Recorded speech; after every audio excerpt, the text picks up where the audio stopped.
Welcome to this module on setting personal goals and KPIs. Really just a short module on setting objectives and measures. I find that lots of people struggle with setting personal goals in business, setting business goals, but also personal goals and KPIs. And I think one of the reasons is they make it too complex. So let's just go through some simple frameworks. So the first simple framework is just how we set it up and how we structure it. And I like this really simple structure of we have an objective, so we have an overarching objective. I'll show you an example in a minute. For each objective, then we come up with a number of measures. It could be 3 measures, 4 measures, 1 measure, 2 measure, whatever. And then for those measures, we require targets. So my example here is it's a personal one. If we want to improve fitness, some of the measures of our fitness might be a bleep test, which measures your level of fitness. Okay, so and then from that I've set some targets. So now we're at 6 and 6, but in 1 year we'd want to be at 8 and 8, and you might want to look up bleep test to work out what that means. But you get the thing. So weight, you might say I'm now 95 kilograms, and in 6 months' time I'd like to be back to 85 kilos, and then maintain that. And another measure of fitness is then body fat. So not only do I want to lose my weight, but more importantly I want to get my body fat percentage down. Currently at 24%. 6 months' time, I'd like that to be 18%, and then in 12 months' time, 15%. So you can see how we've sort of layered that. So they're all measures that help you determine whether you're actually improving your fitness or not. So that's the first thing. Brainstorm the objectives you want to get, and then from that create some measures. Now, where do you get your objectives from?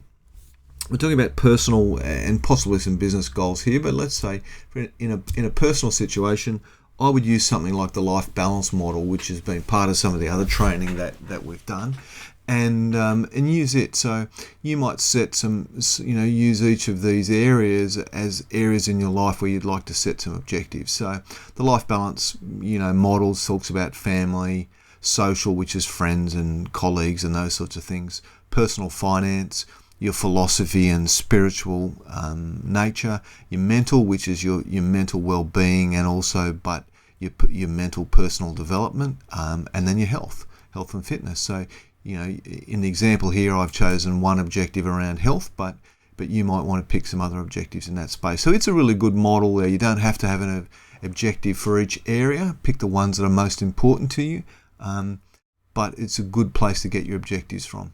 Okay, and then you just create a simple statement, improve my fitness, spend more time with my family, develop an investment portfolio. If you remember back to the personal one-page plan model. Okay, so use those as objectives, as a framework, to help you make objectives.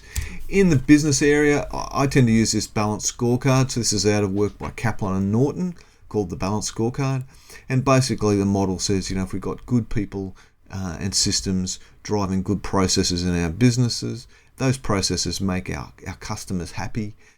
Happy customers give us money, and then the process goes on. So that's a sort of balanced scorecard.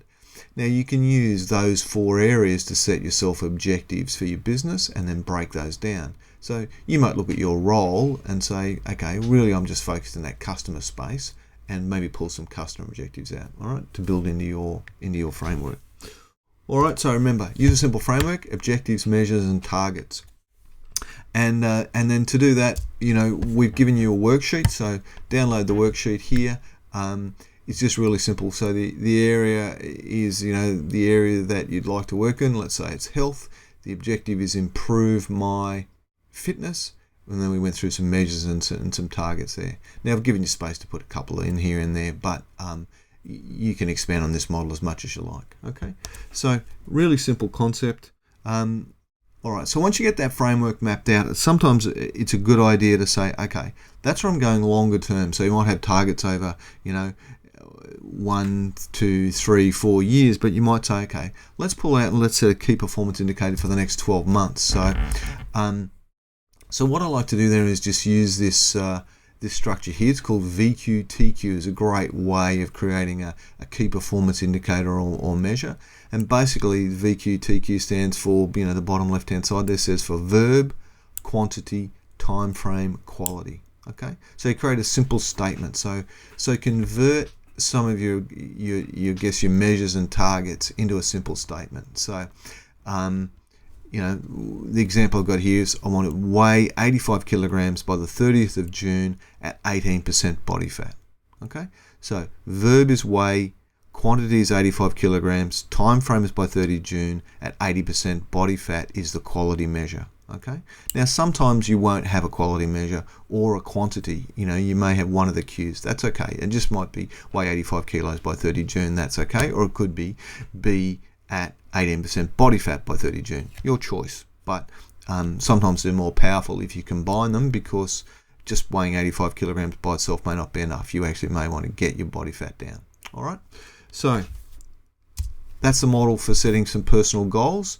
Just take that model, apply it to the work you've been doing, set some goals for yourself, and then build those into your one-page plan. Okay? If you've got any questions, just email me or pick up the phone. Happy to talk to you about it, and I look forward to talking to you again soon. Thank you.